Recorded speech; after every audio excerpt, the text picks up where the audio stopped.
నమస్తే, నేను మీ సతీష్. ఆంధ్రప్రదేశ్లో మద్యం కుంభకోణం గత 5 ఏళ్ల జగన్మోహన్ రెడ్డి పాలనలో జరిగినటువంటి మద్యం కుంభకోణంలో వైసీపీకి చెందిన కీలక నేతలకి ఉచ్చు బిగుస్తుంది అనేటువంటి ఒక చర్చ కూడా ప్రస్తుతం హాట్ టాపిక్గా మారింది. మరి నిజంగా ఏ రకమైనటువంటి పరిణామాలు అసలు చోటు చేసుకున్నాయి, అసలు దానిపైన ఇప్పుడు సిఐడి విచారణ ఏ రకంగా కొనసాగుతుంది అనేటువంటి అంశాలు మనతో చర్చించేందుకు ప్రముఖ రాజకీయ విశ్లేషకులు నాగార్జున గారు ఉన్నారు. సార్ నమస్తే.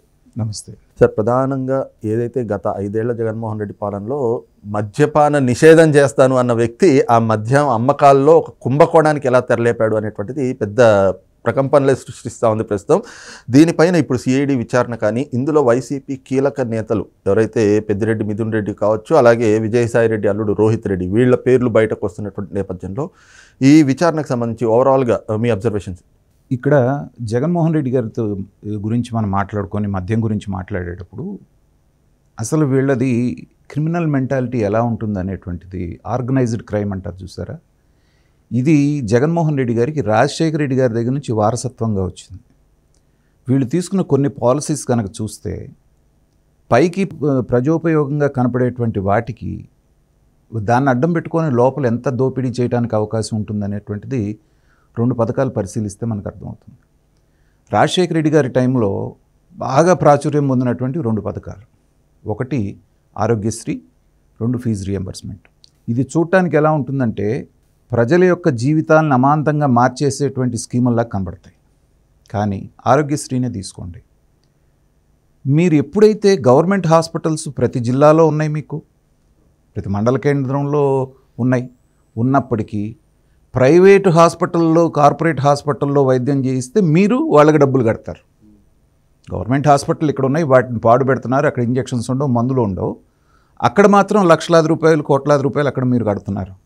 దీని వెనకాల కుట్ర ఏంటంటే సామాన్య మానవుడికి కార్పొరేట్ వైద్యం మేము అందిస్తున్నాం అనేటువంటి మిషతోటి, మాకు ఒక డాక్టర్ గారు ఉండేవాడు, పేరు చెప్పడం అనవసరం, కానీ ఒకడు కడుపు నొప్పి ఉందని వస్తే 20 రూపాయల మాత్రతోటి అయిపోయేటువంటి దాన్ని నీకు సర్జరీ చేయకపోతే చచ్చిపోతావని కడుపు కోసి కుట్లేసాడు, ఇంకేం చేయలే.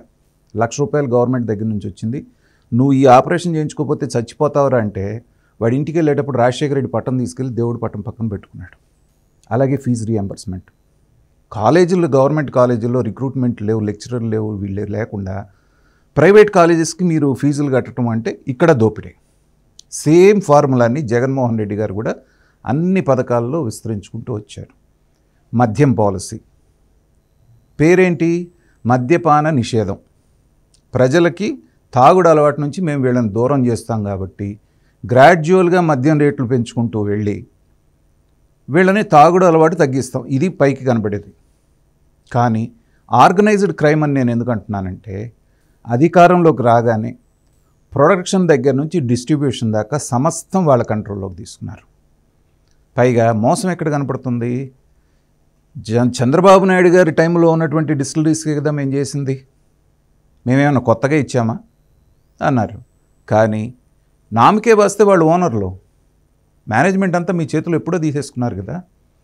వాళ్ళని నయానో భయానో చెప్పేసేసి మొత్తం కంట్రోల్, ప్రొడక్షన్ అంతా మీ చేతిలోకి వచ్చింది. మ్యాక్సిమం ఆర్డర్స్ 2 కంపెనీలకు వెళ్ళినట్టుగా కనపడుతూ ఉంది. మరి 100 కోట్లు స్కామ్ జరిగినటువంటి ఢిల్లీ లిక్కర్ స్కామ్నే ఎన్ని సంచలనాలు సృష్టించిందో మనం చూసాం. అలాంటిది ఇన్ని వేల కోట్ల రూపాయల దోపిడీకి ఇది ఒక కేస్ స్టడీగా ఎవరన్నా కనుక దీని మీద పిహెచ్డి చేస్తే బ్రహ్మాండమైనటువంటి పిహెచ్డి వస్తుంది వాళ్ళకి.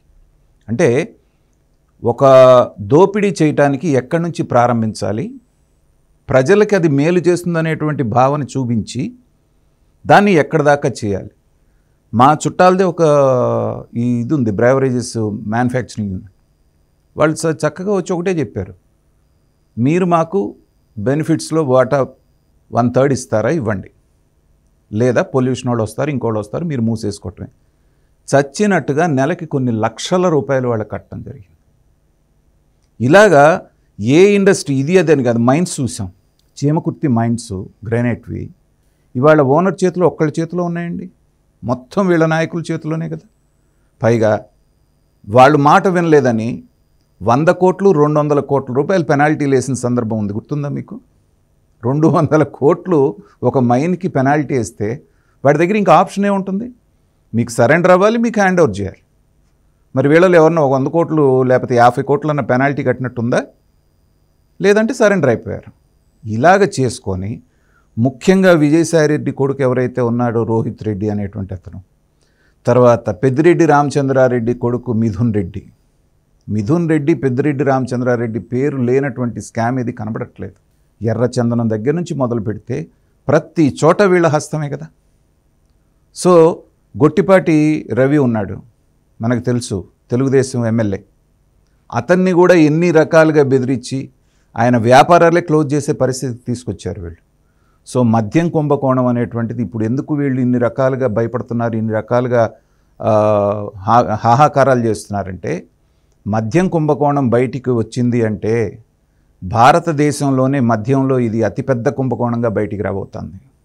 దీంట్లో చిన్న తలకాయల దగ్గర నుంచి పెద్ద తలకాయల దాకా అనేక మంది దీంట్లో ఇన్వాల్వ్ అయి ఉన్నారనేటువంటిది మనకు అర్థమవుతోంది. ఆ వాసుదేవరెడ్డి అనేటువంటి ఒక సికండి లాంటి వ్యక్తిని దానికి అడ్డం పెట్టి బ్రేవరేజెస్ కార్పొరేషన్ మొత్తం అతని చేతిలో పెట్టి ఎన్ని రకాలుగా దోపిడీ చేయాలో అన్ని రకాలుగా దోపిడీ చేశారనేది మనం చూసాం. డిజిటల్ పేమెంట్స్ వద్దు అని ఏ రోజునైతే అన్నారో ఆ రోజునే దాని మీద అనుమానాలు వచ్చినాయి. ఇవాళ బడ్డీ కొట్టులోకి వెళ్ళి మీకు కాఫీ పొడి ప్యాకెట్ కావాలన్నా కానీ స్కాన్ చేసి, ఈవెన్ డైలీ లేబర్ కూడా, ప్రతి వాడి చేతిలో ఫోన్ ఉంది, ప్రతి వాడికి బ్యాంక్ అకౌంట్ ఉంది. ఉన్న తర్వాత 5 రూపాయలు 10 రూపాయలు దానికి కూడా స్కాన్ చేస్తూ ఉంటే దీన్ని కాదు అంటే దాని వెనకాలేంది అంటే మీరు వచ్చే స్టాక్ ఎంతో మీరు చెప్పిందే వినాలి జనాలు. ఎంత అమ్మకాలు జరిగినాయి అంటే మీరు చెప్పిందే వినాలి. మీరు గవర్నమెంట్కి ఎంత పన్ను కట్టాలనేది మీ చేతిలోనే ఉంది. కంప్లీట్ వ్యవస్థను మొత్తాన్ని చెరపట్టి విపరీతమైనటువంటి దోపిడీకి ఇది చేసినప్పుడు ఏంటంటే, ప్రాథమికంగా ఇదేదో 18,000 కోట్లు 15,000 కోట్లు అంటున్నారు, కానీ ఇంకా లోతుల్లోకి వెళ్తే కనీసం అంటే 30-40 కోట్ల స్కామ్ ఏదన్నా బయటపడేటువంటి అవకాశం ఉంది అని చెప్పేసి అనుకుంటున్నారు. కాబట్టి వాళ్ళు చాలామంది ఏమనుకుంటున్నారంటే, చంద్రబాబు నాయుడు గారు అనుకున్నంత ఫాస్ట్గా చర్యలు తీసుకోవట్లేదు, రెడ్ బుక్ అని చెప్పేసి మన నారా లోకేష్ గారు చెప్పారు, ఇంకా తెరుచుకోలేదంటున్నారు. ఎక్కడి నుంచి తెరుచుకుంటారు చెప్పండి? 1 డిపార్ట్మెంటు 2 డిపార్ట్మెంట్లు 3 డిపార్ట్మెంట్లు అయితే ఇదిగో ఈ 3 ఉన్నారు కదా అని చర్యలు చేపట్టవచ్చు. సివిల్ సప్లైస్ దగ్గర నుంచి, టూరిజం దగ్గర నుంచి, ఈ మిగతా అన్నీ లేనిదేది చెప్పండి. ఎడ్యుకేషన్ డిపార్ట్మెంట్ దగ్గర నుంచి, నాడు నేడు దగ్గర నుంచి, అటవీ శాఖ దగ్గర నుంచి, ఈ డిపార్ట్మెంట్లో అవినీతి జరగలేదనేది ఎక్కడన్నా ఉందా? దీనికి గతంలో కూడా నేను 2-3 సందర్భాల్లో చెప్పాను, అసలు ప్రత్యేకంగా ఒక మంత్రిత్వ శాఖనే పెట్టాలంటున్నాను నేను. ఒక సిఐడి డిపార్ట్మెంటో ఒక పోలీస్ డిపార్ట్మెంట్ వల్ల అయ్యేటట్టుగా కనబడట్లేదు. సో ఒక ప్రత్యేకమైన డిపార్ట్మెంట్ కేవలం స్కామ్స్ని ఇంట్రాగేట్ చేయడానికి, ఇన్వెస్టిగేట్ చేయడానికి, ఆ నిందితుల్ని చేసి రికవరీ చేయడానికి పెడితే సరిపోతుంది అన్నట్టుగా అనిపిస్తోంది. అందులోనూ అవినీతి కూడా రూట్స్ వరకు వెళ్ళిపోయింది. నేను ఇందాక చెప్పాను కదండి, ఆర్గనైజ్డ్ క్రైమ్ అంటే ఎట్లా ఉంటుందంటే, సిస్టంలో ఉన్న ప్రతి వాడిని దాంట్లో కనుక ఇన్వాల్వ్ చేస్తారనుకోండి, ఇప్పుడు అక్కడ లూజ్ ఎండ్స్ ఉండవు. ఒకడు చేసి ఇంకోటి చేయకుండా ఉంటే ఆ చేయకుండా ఉన్నాడు మొత్తం చెప్పేస్తాడు.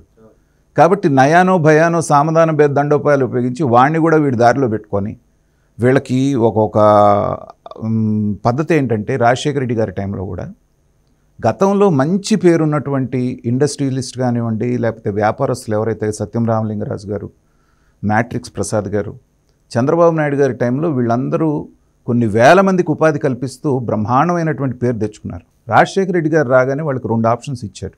నేను చెప్పినట్టు చేస్తే మీరు ఇవాళ 100 కోట్లలో ఉన్నవాళ్ళు 1000 కోట్లలోకి వెళ్తారు, లేదా మీరు వ్యాపారాలు మూసుకొని వెళ్ళిపోవాలి.